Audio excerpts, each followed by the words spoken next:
Over the years, I have found that most restaurants usually stay in a particular premises for 2-3 years, either close down or sell up.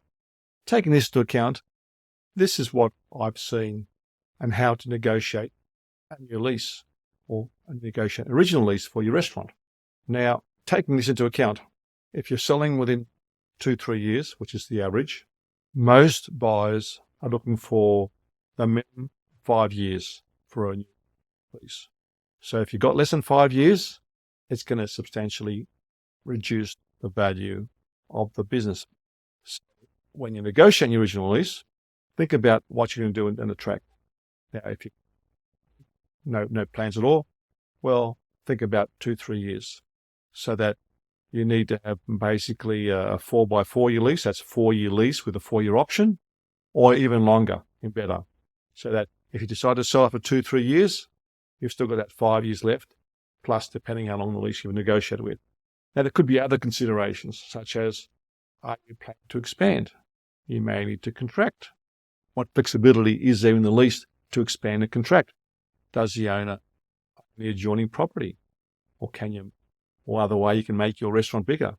Is there a way of reducing it? Can you sublease part of it down the track? If you're not as busy as you think you are, these should all be considered.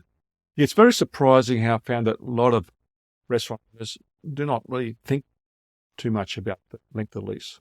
And they may be in a situation, they initially have taken a 5-year lease or whatever it may be. They've been there for many years, 5, 10, 15 years. And they've got used to the new owner, got used to them, friendly terms, maybe the restaurant, the owner of the built property eats the restaurant, good client of theirs, a good relationship. And so they just forget about the lease. Things change. They ask for a new lease for whatever reason. They want to sell and they realise they cannot sell because there's no lease involved. The owner says, well, maybe we'll just keep it going one by one, trusting that the owner is going to do the right thing with us and keep us there for as long as we like. I had a situation where an owner will only give a two-year lease, maximum 2-year lease for the existing tenant. That tenant wanted to sell the business. Guess what? No one wanted to buy it because basically the lease is the heart of a business. If you've got no lease, you've got no business. A situation where they've had owners refusing doing a lease. They've been there for many years. They may have built goodwill over 20 years down the drain. And what they do is just to make sure, keep things on track.